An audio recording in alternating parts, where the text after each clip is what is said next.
салом тамошобинони канали Арзанда. Салом. Имрӯза мавзӯи мо хело ҳам мавзӯи муҳим аст, зеро мо имрӯз дар бораи Тоҷикистони соҳибистиқлол суҳбат мекунем. Барои чӣ мо ин мавзӯъро интихоб кардем? Бо ду сабаб. Сабаби якум ин аст, ки мо тоҷикем ва афсӯс, ки сабаби дуюм сабаби ғамгин аст, ин ношукрии баъзе ҷавонон ва на танҳо ҷавонон ба ватани худ.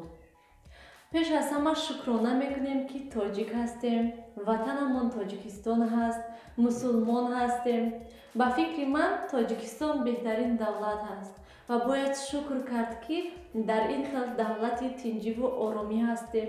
Падару модари мо дар давлати озод, дар тинҷиву оромӣ зиндагӣ карда истодаанд. Имрӯзҳо дар байни баъзе ҷавонон ва на танҳо ҷавонон ҳар хел гапҳои номардона, гапҳои ноарзанда нисбати Тоҷикистон ҳузур дорад. Ҳатто одамоне ҳастанд, ки худро аз Тоҷикистон ё ман тоҷик гуфтан айбу шарм мекунанд. Вақте ки мо ин хел суханҳоро мешунавем, бисёр ғамгин мешавем. Чаро онҳо ин тавр рафтор мекунанд? Ин вобаста ба тарбияи онҳост ё ин ки вобаста ба хатофаҳмии ҷаҳонбинии онҳост? умуман ин хел рафтори онҳо ин яке аз рафтори пастии инсонӣ аст. Одамоне ҳастанд, ки мегӯянд, ки дар Тоҷикистон ҳеҷ чиз нест.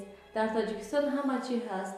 Об, ҳаво, тинҷиву оромӣ, сабзу хӯрамӣ. Боз барои инсон, барои бандаи Худо чӣ лозим? Тоҷикистон давлати он қадар пешрафта ҳам набошад, асос он аст, ки оҳиста оҳиста пешрафта истодааст, дар як ҷо наистодааст ку. Масалан, мо дар интернет як наворро тамошо кардем, ки ду ҷавони тоҷик вобаста ба кадом ид лезгинка рақс карда истоданд. Ин ҷавононро як духтари рус навор карда истодаасту аз онҳо пурсон шуда истодааст, ки аз куҷоянд ва ин рақс чӣ ном дорад. Ин ду ҷавон ҷавоб доданд, ки ин рақси лезгинка аст ва онҳо аз Доғистонанд. Ба фикрам духтари рус нафаҳмид, ки онҳо аз куҷоянд ва дуюм бор савол дод, ки шумо аз куҷоед? Дуюмбора ин ду ҷавон ҷавоб доданд, ки онҳо аз Тоҷикистонанд. Вақте ки мо ин наворро дидем, бисёр ғамгин шудем.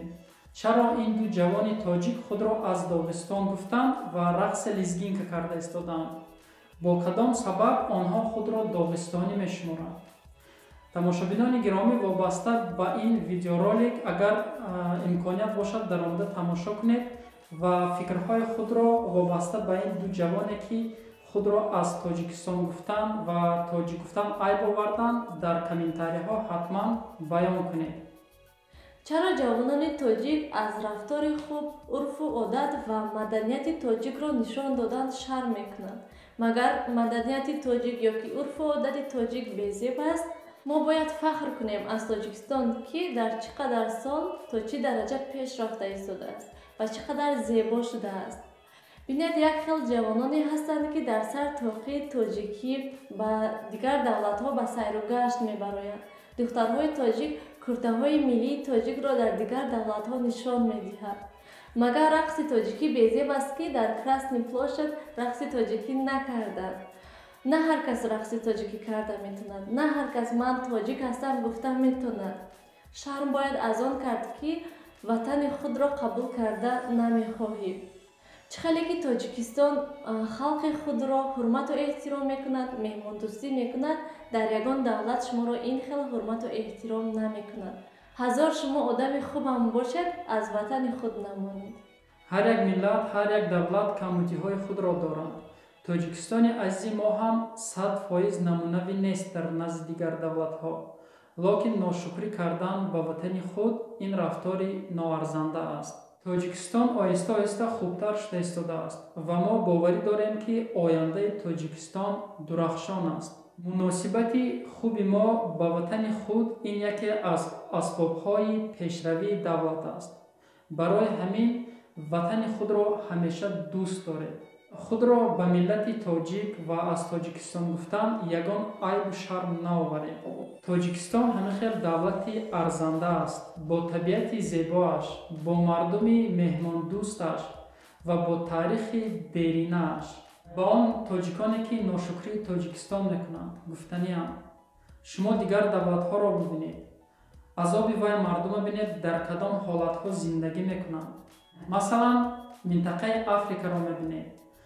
одамҳо аз гуруснагӣ фавт карда истодаанд. ё ин ки давлати ҳиндустонро бибинед.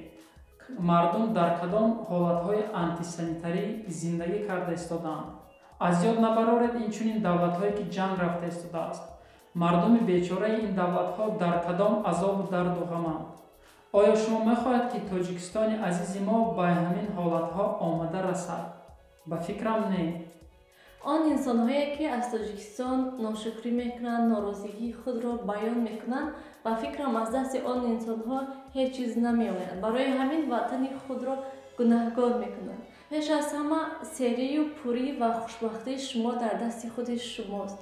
чихеле ки яке аз блогерҳои тоҷик гуфтанд, он шахсоне ки аз Тоҷикистон ношукрӣ мекунанд, норозигӣ мекунанд, паспорташона гирифтан дар кор, ба Тоҷикистон раҳ додан дар кор не.